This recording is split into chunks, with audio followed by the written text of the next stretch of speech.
ছোট্ট একটা প্রাণী আদেশ পেয়েছে কয়বার? আরো জোরে বলো।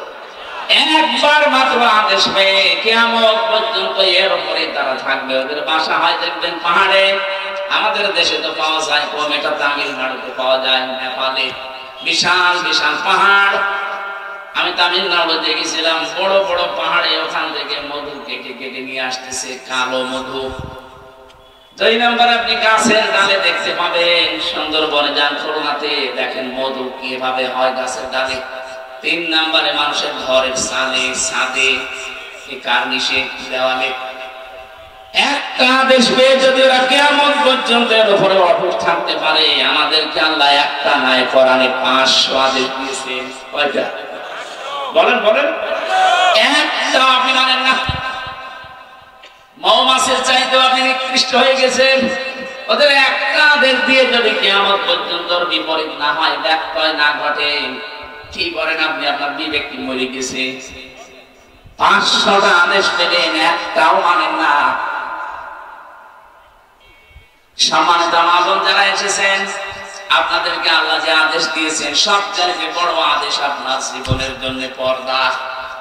অথচ অধিকাংশ পরিবারে যেটা নফল নেই, বোবা হয়ে গেছে। পর্দা আছে, শুধু টিভির পর্দা আর জানালার পর্দা আর দরজার পর্দা।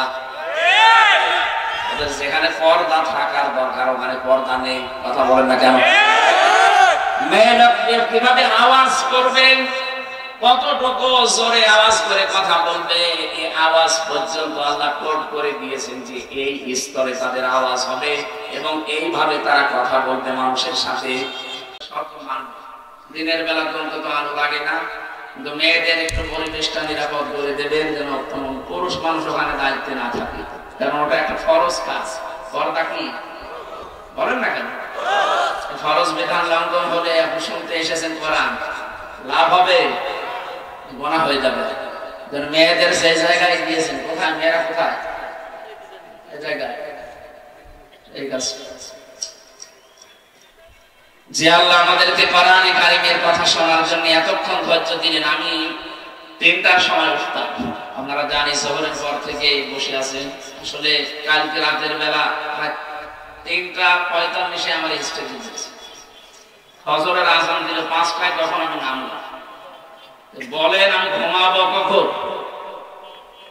আর কোথায়? সে টাঙ্গাইল নাগরপুরে একটা, পাবনা আটঘরিয়া একটা, এরপরে টাঙ্গাইল কালীহাতিয়া। এই 3টা করতে গিয়ে কালকে এক রাতে আমার জীবন শেষ হয়ে গেছে। প্রশ্ন আসতে পারে, এত নেওয়ার দরকার কি? এত নেওয়ার দরকার কি? আজকে নিয়েছেন কোনটা? হ্যাঁ, আমি এত পারি না, আপনারা ছাড়েন না। আল্লাহ আকবার, এরকম হয়ে যাচ্ছে।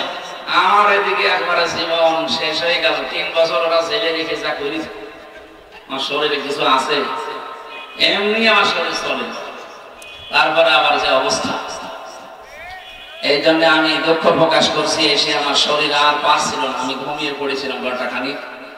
এই কারণে বললাম যে আসরের নামাজটা একটু আগে পড়ে নেবেন, 3:30 বা 3:45 পড়ে যেন আমরা উঠতে পারি। আমরা ঠিক সেইভাবে করছি, অন্তত মাগরিব পর্যন্ত চালাবো ইনশাআল্লাহ। আজকের একটা গ্রাম নিয়ে কথা বলবো, কোরআনে কারিমে আল্লাহ যেটা আমাদেরকে শোনাতে চেয়েছেন, বাংলাদেশের সাথে মিলবে ইনশাআল্লাহ। কোরআন যারা শুনতে আসলে খুশি হয়ে বলেন আলহামদুলিল্লাহ।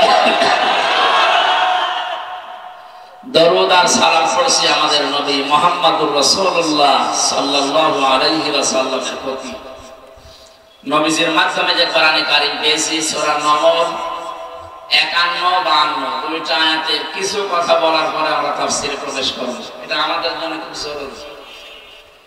আল্লাহ রাব্বুল আলামিন বলেন ফানজুর কাইফা কানা আকিবাতু মাকরিহিম আন্না দাম্মারনাহুম ওয়া কওমাহুম আজমাইন।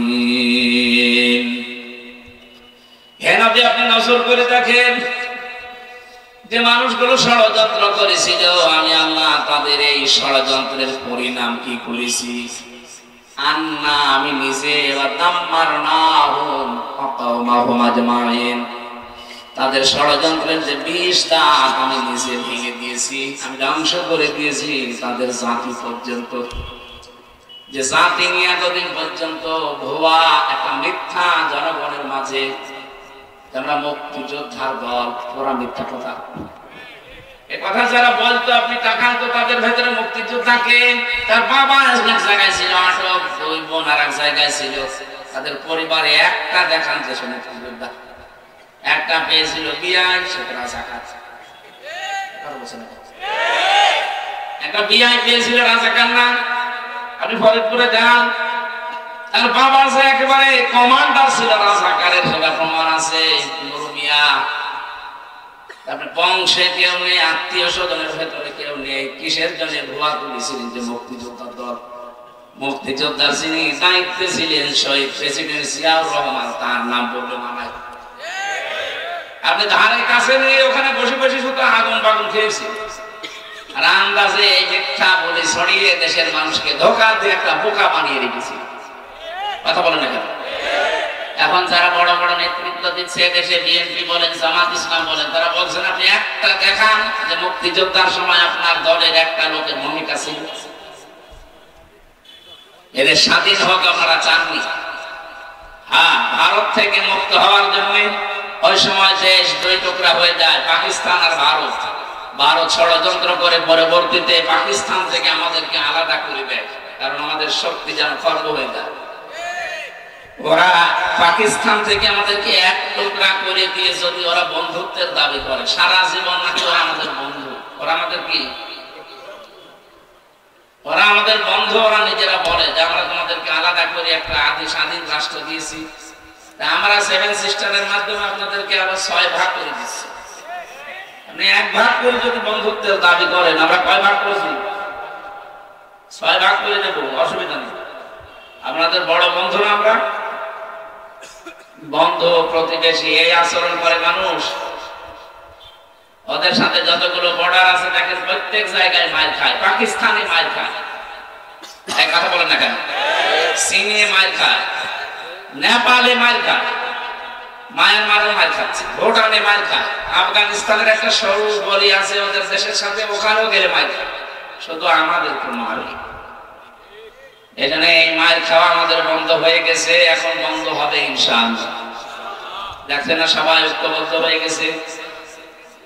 আপনারা যত ঝামেলা করবেন এই দেশ তত মজবুত হবে ইনশাআল্লাহ। দেশে আর দলমত থাকবে না, এদেশে এখন সবাই এক, আমরা সবাই মজলুম। কথা বলেন না কেন? যেন কিচ্ছু হয়নি, যারা যা করছে উস্কানিতে পা দেওয়া যাবে না। আলিফ সাইফুল ইসলাম আলিফকে হত্যা করার পরে একটা ষড়যন্ত্রের জাল বিছিয়েছিল, দেখলো না এখানেও হালে পানি নেই। এদেশের মানুষ এত সংযম, এত ধৈর্যের পরিচয় দিতে পারে। শুধু এরকম না, যত বিষয় সামনে আসবে কোনোটাই পা দেওয়া যাবে না। ধৈর্যের সাথে যদি মোকাবেলা করতে পারি না আমরা, আর এখন যেভাবে ঐক্যবদ্ধ হচ্ছে জাতি, আজকেও ডক্টর ইউনূস প্রত্যেক ধর্মের গুরু যারা তাদেরকে ডাক দিয়েছে, প্রত্যেক ধর্ম, মুসলমান বলেন, হিন্দু বলেন, খ্রিস্টান বলেন, বৌদ্ধ বলেন, মুশরিক বলেন, যারাই আছে দেশে সবার গুরু যারা তাদেরকে ডাক দিয়ে ঐক্যবদ্ধ করার চেষ্টায় আছে। লোকের মাথায় কিন্তু বুদ্ধি আছে, দেখিছে? এসে এক ধমকি দিয়েছিল, এখনো পর্যন্ত ওদের ঘুম আরাম হয়ে গেছে। বলেছিল বাংলাদেশ যদি শান্তিতে না থাকে, সেভেন সিস্টারও শান্তিতে থাকবে না। গত পরশু দিনের টক শো দেখেননি? আপনারা তো এসব খেয়াল রাখেন না, আপনারা তো আল্লাহর ওলি। 45 মিনিট আমি দেখছিলাম, ঢাকাতে ছিলাম, 7 জন হিন্দু মিলে পাগল হয়ে গেছে ডক্টর ইউনূসের এই একটা কথা নিয়ে। ডক্টর এনায়েতুল্লাহ আব্বাসী হাফিজাহুল্লাহ উনি একটা ফর্মুলা দিয়েছিলেন সরকারকে, যে এইগুলো করেন ওরা বাপ ডাকবে আমাদের। এতদিন তো দাদা ডাকতো, বাপ ডাকবে। ওদের বাপ হওয়া ঝামেলা, কারণ ওদের মা তো গরু। বাপ ডাকলে তো আরেক সমস্যা। ওদের মা যদি গরু হয় তাহলে বাপ হবে ওই জিনিস। আমাদেরকে বাপ দেখে পারবে শেষ পর্যন্ত। পাকিস্তান থেকে শুধু চিনি এসেছে, এই পাগল হয়ে গেছে। তুরস্ক থেকে কিছু মাল আসতে আরম্ভ করেছে।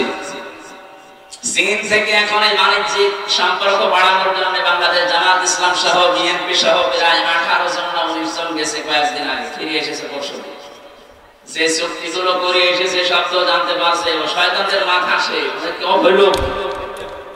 মধ্য এশিয়ার আশপাশে যতগুলো দেশ আছে সব দেশ যদি ভারত ছাড়া চলতে পারে বাংলাদেশও চলতে পারবে ইনশাআল্লাহ, এর কোনো দরকার নেই। শুধু বাংলাদেশের 18 দল বাদ দিয়ে 14 দল, এই 14 দল বাদ দিয়ে আমরা সারা আছি সবাই মাসলুম। সবাই কি? আর মাসলুমের কোনো দল নেই। এই দেশের জন্য আমরা সবাই এক কথা বলেন না কেন? ভারতের সব জাতি মিলে যদি দেশের জন্য এক হয়ে যেতে পারে, ওরা অন্যায় করেছে তারপরও এক, আর আমরা ন্যায়ের পথে এক থাকতে পারবো না মানে? ওয়াতাসিমু বিহাবিলিল্লাহি জামিয়া, সবাই এক হও, এই নির্দেশ কার? এর ভেতরে যদি কেউ ফাটল ধরায় বিভিন্ন ইস্যু তৈরি করে বুঝবেন এটা জাতির বেঈমান, সে সেই হোক। এখনো পর্যন্ত অনেক ইসলামী নাম নিয়ে, অনেক আলেম ওলামা পীরের নাম নিয়ে জাতির ভেতরে এখন ফাটল ধরানোর চেষ্টায় আছে। না, ওরা আকীদা ঠিক নেই, ও বিএনপির সিয়াকি মানে, ও জামাত ইসলামের মওদুদিকে মানে, এই সমস্ত কথা বলে অনেকে ফাটল ধরাবে, ওর দাঁত সামনাসামনি খুলে ফেলবে। এখন আমার দেশ থাকছে না, ও ফতোয়া দিচ্ছে কোন কারকে বিশ্বাস ঠিক, ওগুলো আগে পরে, আগে আমার দরকার দেশটা শান্ত করা। কথা বলেন না কেন? এজন্য আমরা আহ্বান জানাই আলেমদের পক্ষ থেকে, জাতীয় মসজিদের খতিব তিনি মুফতি আব্দুল মালিক সাহেব থেকে জানাচ্ছে সরকারকে, আপনি ভারতের এই ব্যবসা বাণিজ্য সব বন্ধ করে দিন, আমদানি রপ্তানি সব বাইরে, বিশেষ করে চীন, পাকিস্তান, তুরস্ক এদের সাথে আরম্ভ করেন, সৌদি আরবের সাথে। দেখেন ওরা পাগল হয়ে শেষে সেইদিকে মানুষ ডাকবে। কারণ পৃথিবীতে সবচাইতে বেশি ভয় পায় মরণে হিন্দুরা, মুশরিক যারা, তারা সবচাইতে বেশি ভয় পায়। ওয়ালা তাজিদান্না আহরাসান নাসি আলা হায়াতিন ওয়া মিনাল্লাযিনা আশরাকু, কোরআনের আয়াত। সূরা বাকারার ভেতরে আল্লাহ জানিয়েছেন, হে নবী, ওরা জীবনের প্রতি এত মায়া, ওদেরকে যদি বলেন 1000 বছর বেঁচে থাকবা, ওরা খুশিতে গদগদ, বলবে আরো বাঁচতে চায়। তার মানে বেশি দিন বেঁচে থাকার আকাঙ্ক্ষা মুশরিকদের। কাদের বলেন? আমাদের যারা ঈমান আছে, আমাদের বেশি দিন বেঁচে থাকার আকাঙ্ক্ষা নেই। আমরা তাড়াতাড়ি যেতে পারলে বাগানে যেতে পারি। বাগান মানে জান্নাত। বলেন আল্লাহ রাব্বুল আলামিন বলেন, আল্লাযীনা তাতাওয়াফাহুমুল মালাইকাতু তাইয়্যিবিনা ইয়াকুলুনা সালামুন আলাইকুম উদখুলুল জান্নাতা বিমা কুনতুম তা'মালুন। বলেন আল্লাহু আকবার। সূরা নাহাল 14 নম্বর পারার 9 নম্বর পৃষ্ঠার 13 নম্বর লাইনের 32 নম্বর আয়াতে আছে, আপনি যখন মরণের বিছানায় আসার খেয়ে পড়বেন, ফেরেশতারা আসবে, বলবে আল্লাহর বান্দা জীবনটা পবিত্র করে রেখেছিলেন সংসাবিত পৃথিবীতে, যেখানে সবাই গুনার কাজ পাল্লা দিয়ে করে, সেখানে নিজেকে বাঁচানোর জন্য, পবিত্র রাখার জন্য বহু চেষ্টা তুমি করেছিলে। এজন্য ফেরেশতারা আপনাকে অভয় জানাবে, বলবে ইয়াকুলুনা সালাম, শান্তি তোমার উপরে বর্ষিত হোক, উদখুলুল জান্নাতা, প্রবেশ করো আল্লাহর এই জান্নাতে, বিমা কুনতুম তা'মালুন, এতদিন যা করেছো তার পুরস্কার প্রতিদান আল্লাহ এইটা তোমাদের দিয়েছেন। এজন্য আমরা জীবনকে যারা পবিত্র রাখতে চাই, এই পৃথিবীতে এত গুনার লাইনগুলো খোলা আছে, স্রোতের মতো মানুষ গা ভাসিয়ে দিচ্ছে। কঠিন পরিস্থিতিতে আমরা যারা এখনো আমাদের চরিত্রের উপরে টিকে আছি, আমাদের ঈমানের উপরে, মরণের বিছানায় যখন আছাড় খেয়ে পড়বেন, দেখবেন অবশ্যই ফেরেশতা এসে জান্নাত দেখাবে। গতকালকে কুমিল্লায় বাংলাদেশ জামাত ইসলামীর একটা কর্মী সম্মেলন ছিল। সভাপতির বক্তব্য শেষ হওয়ার পরে মাইকে ঘোষণা দিচ্ছে 8টা দামি মোবাইল এবং একটা টাকা ভর্তি মানি ব্যাগ পাওয়া গেছে, যাদের হয় প্রমাণ দিয়ে এটা নিয়ে যাবেন। পৃথিবীর ইতিহাস পাল্টিয়ে ফেলেছে। আপনি দেখান তো বাংলাদেশে কোন সমাবেশের পরে ঘোষণা দেওয়া হয় যে মোবাইল পাওয়া গেছে 8টা? আমি তো আজ পর্যন্ত দেখা দূরের কথা শুনিও নাই। যারা গিয়েছিলেন মানুষ না, এদের ভেতরে লোভ নেই, লালসা নেই, জীবনটা এমন ভাবে তারা পবিত্র তৈরি করছে, এমন ভাবে চরিত্রকে অর্জন করছে, বানাচ্ছে, এগুলো পাওয়ার পরে সে মানুষগুলো মানুষের হাতে পৌঁছিয়ে দেওয়ার জন্য ব্যস্ত। যার হারানো জিনিস ফিরে পাওয়ার পরে যে মানুষগুলো ফেরত দিতে ব্যস্ত থাকে, এদের কাছে যদি আপনি এদেশের কোনো কিছু দায়িত্ব দেন, 1 টাকাও এদিক ওদিক হবে না। এরকম চরিত্রবান মানুষ চাইছে, সেই কথা বলেন ঠিক কিনা? এগুলো যদি কেউ না করে তার পরিণাম কি হবে? ফাতিলকা বুয়ুতুহুম খাবিয়াতাম বিমা যালামু। এই এদিকে তাকান। যারা আরবি গ্রামার বোঝে এখানে ফা দিয়ে ফা 19টা অর্থে আসে। আল্লাহ যেন এভাবে কুদরতি আঙ্গুল দিয়ে দেখাচ্ছে ফাতিলকা বুয়ুতুহুম, বাইতুলের বহু বচন বুয়ুত। আল্লাহ বলেন হে নবী এই সেই ঘর, এই সেই ভালোভাবে মিলা, এই সেই ঘর খাবিয়াতাম বিমা যালামু।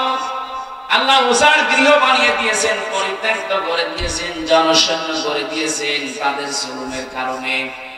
আয়াতটা নাযিল হয়েছে 1500 বছর আগে। আয়াতের উদ্দেশ্য হযরত লূত নবী আলাইহিস সালামের জামানায় যারা সমকামী ছিল তাদের। এখন আমি আয়াতটা বাংলাদেশে 2024 সালের 5 আগস্টের সাথে মিলিয়ে দেখলাম, মিলিয়ে গেছে। আল্লাহ যেন হাত দিয়ে বাংলাদেশের দিকে ইশারা দিয়ে দেখাচ্ছে, জনগণ একটু দেখ, এই সেই ঘরগুলো, এই সেই জালেমদের ঘর যেখানে বসে ওরা জুলুম করত, ফোন দিয়ে আটতো, মানুষকে মিথ্যা মামলা দিয়ে, মিথ্যা সাক্ষী দিয়ে, জেলে দিয়ে আনন্দ করত। এই সেই ঘরগুলো একটু তাকিয়ে দেখ। খাবিয়াতান, আমি উজাড় গৃহ বানিয়ে দিয়েছি, জনশূন্য করে দিয়েছি, পরিত্যক্ত করে দিয়েছি এই ঘরগুলো। এর প্রমাণ আমার কুষ্টিয়ার হানিফের বাড়ি।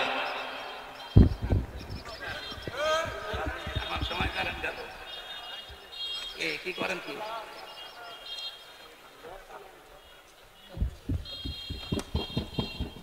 আমার ভাইরা, 4-5 দিন আগেও আমি আসার সময় দেখছিলাম বাড়িটা পরিত্যক্ত হয়ে আছে। এখন জাতীয় টয়লেট, মানুষজন যায় ওই দিক থেকে, আগে কাজ সারে।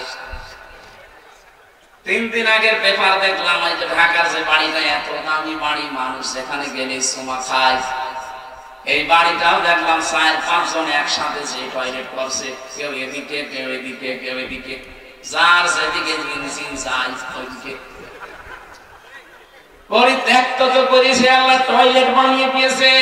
কথা বলছে না কেন? আবু জেহেলের বাড়ি যেমন আন্তর্জাতিক টয়লেট, এই দেশের 630টা থানা যেখানে যেখানে জুলুম হয়েছে, যে জালেমদের বাড়িতে অফিসে, প্রত্যেকটা বাড়ি আর অফিস আল্লাহ উজাড় গৃহ বানিয়ে দিয়েছে। কেন দিলেন? আল্লাহ পরের শব্দে জানিয়েছেন বিমা যালামু, তাদের জুলমের কারণে। এখন আমাদের কি এখান থেকে? পরের শব্দ আল্লাহ আমাদের জন্য জানিয়েছেন। আলেম আছেন, এবার দেখেন তো, ইন্না ফি যালিকা লাআয়াতান লিকাওমিন ইয়ালামুন। আয়াতের মাঝে লাম আছে, লামে তাকিদ। আল্লাহ তাকিদ দিয়ে যারা জানাচ্ছেন, অবশ্যই এর ভেতরে শিক্ষা আছে যারা জ্ঞানী সম্প্রদায় তাদের জন্য। কি শিক্ষা? 15.5 বছরে ওদের শিকড় কত নিচে নেমেছিল বলেন তো। একটা পিয়ন থেকে শুরু করে সংসদ পর্যন্ত এমন কোন জায়গা ছিল না যেখানে ওদের লোক সেট করা ছিল না। এক কথা বলা না, প্রত্যেকটি জায়গায় এমন ভাবে তৈরি করে রেখেছিল 15.5 বছরে, একেবারে গভীর পর্যন্ত, পাতাল পর্যন্ত শিকড় গেড়ে ফেলেছিল। আল্লাহ বলেন শিকড় আমি উপড়িয়ে ফেলেছি। ফাকতে আদাবিরুল কওমিল্লাযিনা যালামু, জালেমদের শিকড় কেটে দেওয়া হয়েছে। কেটেছে কে? আল্লাহ। আরো জোরে বলেন আল্লাহ।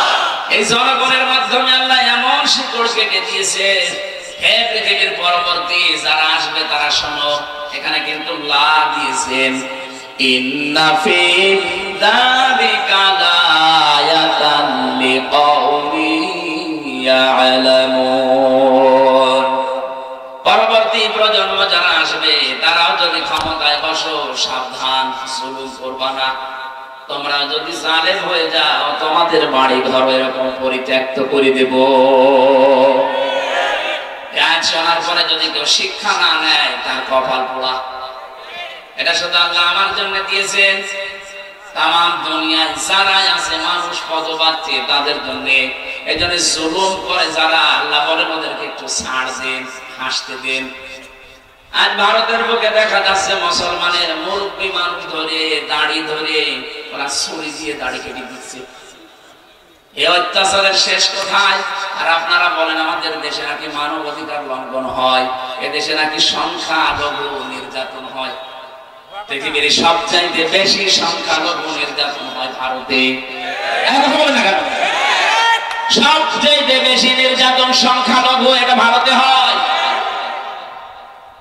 এবং মানবাধিকার পর্যন্ত লঙ্ঘন এখন পৃথিবীতে সবচাইতে বেশি হয় ভারতে। ওরা খ্রিস্টান 2 জন মহিলাকে পর্যন্ত উলঙ্গ করে রাস্তায় হাঁটিয়েছে। খ্রিস্টান এখনো পর্যন্ত যদি ঘুমিয়ে থাকেন, না জেগে ওঠেন, কবে জাগবেন? আপনার মেয়ে, আপনার বউ, আপনার মাকে তারা উলঙ্গ করে রাস্তায় এখনো ঘোরাচ্ছে। কি ইতিহাসকে ভুলে গেছি আমরা? কিছুদিন আগের কথা না? তাম দুনিয়া এখন 1 নাম্বার জাতি হিসাবে সবচেয়ে বেশি মানুষ বাস করে খ্রিস্টান ধর্মে। তাম দুনিয়াটাই ইহুদিদের দখলে, ওরা আর 2 জন মিলে ওরা দুনিয়া চালাচ্ছে। এই অবস্থায় যদি তাদের মাকে, তাদের মেয়েকে, তাদের বোনকে উলঙ্গ করে ভারতের বুকে ঘোরাতে পারে, হাঁটাতে পারে, তারা আর পারে নাকি? সুতরাং আপনারা সতর্ক সোচ্চার হন। তাম দুনিয়া যদি এক হয়ে যায়, 120 কোটি হিন্দু মুখের ফু দিয়ে উড়ে যাবে। আমাদের এখানে এক সবচেয়ে বড় শিক্ষা, আমরা যেন সামনে কারো উপরে জুলুম না করি। আছে যে অপরাধ করেছে তার শাস্তি দেওয়া যায়। আল্লাহ বলেন ওদেরকে একটু হাসতে দেন, ওদেরকে ফুর্তি করতে দেন, অচিরে ওরা ওদের জালমে জুলুমের পরিণতি দেখতে পাবে। কিন্তু যারা জুলুম করবে না, ওয়ান চাই আল্লাযীনা আমানু ওয়া কানু ইয়াত্তাকুন, আমি আল্লাহ নিজে বাঁচিয়ে দেব তাদেরকে যাদের ভেতরে ঈমান থাকবে আর যাদের তাকওয়া থাকবে। এই মানুষগুলোকে বাঁচানোর দায়িত্ব কার?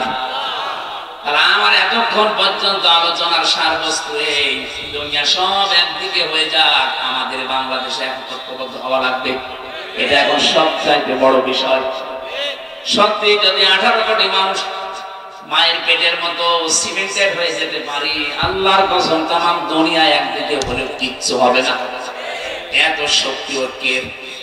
আল্লাহ এটা আমাদের বুঝে অনুধাবন করে যার যার জায়গা থেকে এটা মেনে চলার তৌফিক দেন, বলেন আমিন। আমরা যা জালেম হয়ে না চাই, জালেম বলে আমাদের বাড়িও আল্লাহ এরকম হানিফের বাড়ির মতো পরিত্যক্ত করে দেব। কথা বলে না কেন? শুধু কি হানিফের বাড়ি?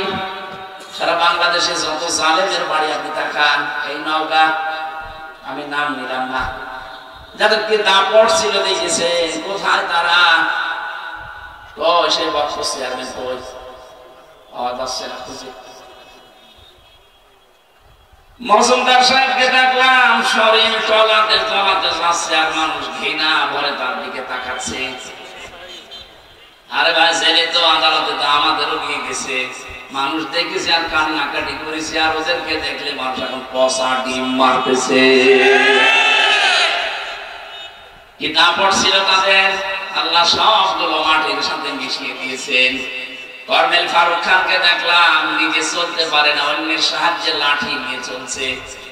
আপনারা জেলে যারা জাননি তারা বুঝবেন না। আমি নিজে জানি, 3 বছর ছিলাম জেলের ভেতরে। যদি সত্যি আরামে থাকতে চান, বাইরে থেকে আপনারা টাকা পাঠানো লাগবে না, তো আপনি আরামে থাকতে পারবেন। ওখানে কেউ কারো না। ওদের যে অবস্থান দেখলাম, ওদের টাকা পাঠাবে কে? কারণ যারা পাঠাবে তারা তো পালিয়েছে। কথা বলে না কেন? কর্নেল ফারুক খান, সাধন চন্দ্র মজুমদারের যে অবস্থান শরীরে, নিজেরা তো কোনো কাজ করতে পারে না অন্যের সাহায্য ছাড়া।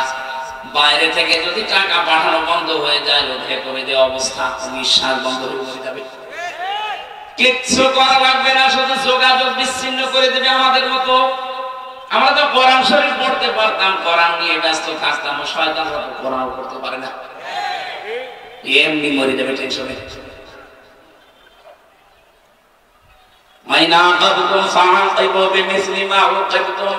কিছু করি না, যতটুকু করেছো অতটুকু যদি করি বাঁচতে পারবা না, এমনি নিঃশ্বাস বন্ধ হয়ে মারা যাবা। আমি আবার বলছি আমরা যারা সামনে যাবো সিয়ারে সে যেই হোক আমরা যেন সালেম হয়ে না যাই। কথা বলো না কেন? সালেম হলে কিন্তু আপনার খবর আছে। সূরা নম্বরের ৫১, ৫২, ৫৩ নাম্বার আয়াত দলিল আপনাকে আল্লাহ পরিত্যক্ত করে দেবে। সে আল্লাহ এখন আর নেই, একটু মুরব্বী হয়ে গেছে, চোখে কম দেখে। লা তা'খুযুহু সিনাতুন ওয়ালা নাওম। আল্লাহ পাক বলেন আমি ঘুমাই না, ঘুমের তন্দ্রা পর্যন্ত আমার আসে না, আমি ঘুমাইও না। আমি যদি ছিনিয়ে যাই তামাম পৃথিবী আমার সৃষ্টি জগৎ কে দেখবে, একটার সাথে আরেকটা ধাক্কা লেগে সব চোরমার হয়ে যাবে। এজন্য আমি ঘুমাই না, এটা ঠিক রেখেছি। আমার সীমানিও আসে না, ঘুমের ভানও ধরি না। সুতরাং উনি ঠিক জায়গা মতো আছে। ওনাকে ওই জায়গায় বিশ্বাস করা লাগবে যে সবার উপরে কে।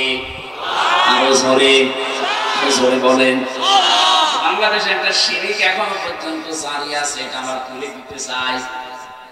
কি যারা বলে ক্ষমতার উৎস জনগণ, এটা শিরিক। কারণ এটা আল্লাহর কাজ, ক্ষমতার উৎস কে?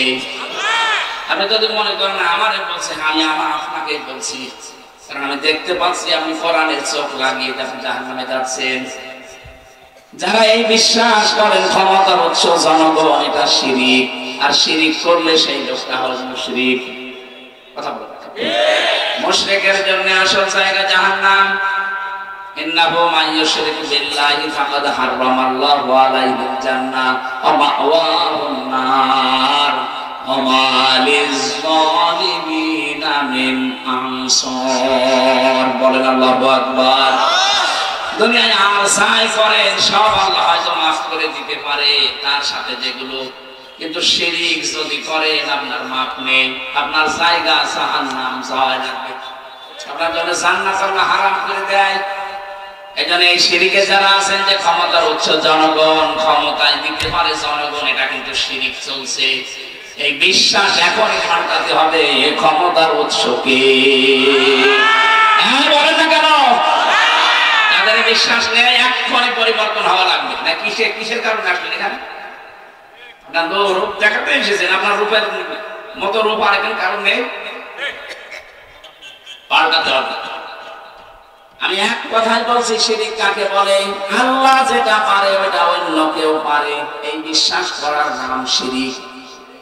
কথা বলছেন? আল্লাহ যেটা পারে ওটা অন্য কেউ পারে, বিশ্বাস করার নাম।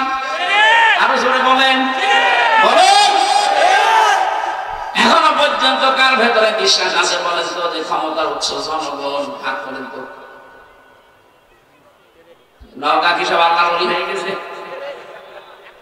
মুশরিক যারা সব পালিয়েছে না, আপনি যে দল করেন, কিন্তু এই বিশ্বাস করা লাগবে আপনি মনে প্রাণে যে ক্ষমতার উৎস জনগণ নয়, ক্ষমতার উৎস কে? যদিও শুনতে ছোট মনে হচ্ছে, মানে এইটাই তো আপনার জান্নাত জাহান্নামের গ্যারান্টি। আপনার ঈমানই যদি ঠিক না থাকে জান্নাত যেতে পারবে? সুতরাং আশা করছি এটা যাতে বুঝে হোক না বুঝে হোক, ভুলে আসেন আপনি পাল্টিয়ে থাকবেন। আমিন। সূরা নাহাল ১৪ নম্বর পারা ১৯ নম্বর পৃষ্ঠার ১ম নম্বর লাইনের ১১২ নম্বর আয়াত। একটা আয়াত পড়েছি, লক্ষ লক্ষ হাদিসের একটা হাদিসের ৪ ভাগের ১ ভাগ করেছি। দেখেন তো এই আয়াতের এই হাদিসের ভেতরে কি আছে। আমার গলা বুঝে যাচ্ছে মানে এই মাইক রাখি আওয়াজ শুনে গেল।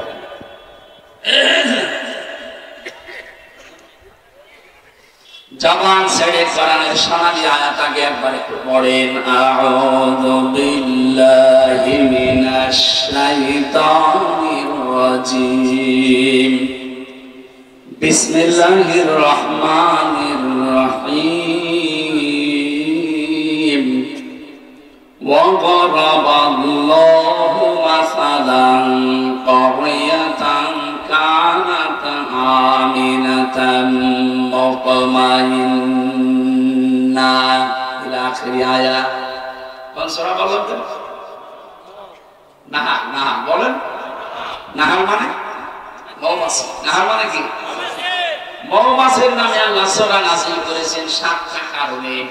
এক নাম্বার কারণ হচ্ছে পৃথিবীতে একবার মাত্র মৌমাছিকে আল্লাহ একটা আদেশ দিয়েছিলেন, ওয়াহা রাব্বুকা ইলান নাহলি আনিত্তাখিযি মিনাল জিবালি বুয়ুতাও ওয়া মিনাশ শাজারি ওয়া মিম্মা ইয়ারিশুন। রব্বুল আলামিন বলেন, মৌমাছির মধ্যে আমি একবার ওহী করেছিলাম যে তিনটা জায়গায় বাসা বাঁধবা। কয় জায়গায়? এক নম্বরে পাহাড়ে, দুই নম্বরে মানুষের ঘরের কার নিচে ছাদে সালে, তিন নম্বরে গাছের ডালে। হে নবী, আপনি দেখতে পাবেন এই তিনটা জায়গা ছাড়া আজ পর্যন্ত মৌমাছি কোন জায়গায় বাসা বাঁধে না। কিয়ামত পর্যন্ত আল্লাহর এই একটা বেশি মেনে চলবে। সুবহানাল্লাহ বলতে পারো? ছোট্ট একটা প্রাণী আদেশ পেয়েছে কয়বার? আরো জোরে বলো। একবার মাত্র আদেশ পেয়ে কিয়ামত পর্যন্ত এর উপরে তারা থাকবে। ওদের বাসা হয় দেখবেন পাহাড়ে। আমাদের দেশে তো পাওয়া যায়, কম, এটা তামিলনাড়ুতে পাওয়া যায়, নেপালে বিশাল বিশাল পাহাড়। আমি তামিলনাড়ু দেখেছিলাম, বড় বড় পাহাড়ে ওখান থেকে মধু কেটে কেটে নিয়ে আসতেছে, কালো মধু। দুই নম্বর আপনি গাছের ডালে দেখতে পাবেন, সুন্দরবনে যান, খুলনাতে দেখেন মধু কিভাবে হয় গাছের ডালে। তিন নম্বরে মানুষের ঘরের সালে ছাদে, কার্নিশে, দেওয়ালে। একটা আদেশ পেয়ে যদি ওরা কিয়ামত পর্যন্ত এর উপরে অটুট থাকতে পারে, আমাদেরকে আল্লাহ একটা নয় কোরআনে 500 আদেশ দিয়েছেন। কয়টা বলেন বলেন? একটা আপনি মানেন না। মৌমাছির চাইতেও আপনি নিকৃষ্ট হয়ে গেছেন। ওদের একটা আদেশ দিয়ে যদি কিয়ামত পর্যন্ত বিপরীত না হয়, ব্যত্যয় না ঘটে, কি করেন আপনি? আপনার বিবেক কি মরে গেছে? 500টা আদেশ পেলেন, একটাও মানেন না। সম্মানিত মহাজন যারা এসেছেন, আপনাদেরকে আল্লাহ যে আদেশ দিয়েছেন সবচেয়ে বড় আদেশ আপনার জীবনের জন্য পর্দা। অথচ অধিকাংশ পরিবারে যেটা নফল নেই, মোবা হয়ে গেছে। পর্দা আছে শুধু টিভির পর্দা, আর জানালার পর্দা, আর দরজার পর্দা। যেখানে পর্দা থাকার দরকার ওখানে পর্দা নেই। কথা বলেন না কেন? মেয়ে লোককে কিভাবে আওয়াজ করবেন, কতটুকু জোরে আওয়াজ করে কথা বলবে, এই আওয়াজ পর্যন্ত আল্লাহ কোড করে দিয়েছেন যে এই স্তরে তাদের আওয়াজ হবে এবং এইভাবে তারা কথা বলবে মানুষের সাথে। মেয়েরা যারা এসেছেন, আপনাদেরকে আমি একটু এটা দিয়ে সূরা আহজাব 22 নাম্বার পারা, প্রথম নাম্বার পৃষ্ঠা 3 নাম্বার লাইনের 32 নাম্বার আয়াত তাফসীরে খাসেনের ভিতরে আছে, ইয়া নিসান নাবিয়্যি লাস্তুন্না কাআহাদিন মিনান নিসাই তাকাইতুন্না ফালা তাখদানা বিল কওলি ফায়াতমানাল্লাযী ফী কলবিহি মারাদু ওয়া কুলনা কাওলান মা'রুফা। আল্লাহ নবীর স্ত্রীদেরকে ডাক দিয়ে তামাম দুনিয়ার মেয়েদেরকে শিক্ষা দিচ্ছেন, হে নবীর স্ত্রীরা, ভালো করে শোনো, হে নবীর স্ত্রীরা, যদি পর্দার আড়াল থেকে, হেজাবের উপর থেকে কারোর সাথে কথা বলতে চান, কথা বলবেন সঠিক কথা, মিথ্যা কথা বলবেন না, কিন্তু ভাষা হবে রুক্ষ সূক্ষ্ম। এখানে কি পেলেন? নবীর স্ত্রীদেরকে আমরা উম্মতেরা মা বলে ডাকি। মায়ের সাথে সন্তান যত খারাপ হোক, খারাপ আচরণ বলতে জেনা এই পর্যায়ে যেতে পারে। যত খারাপ সন্তান হোক, অন্তত মায়ের সাথে কল্পনা করে না।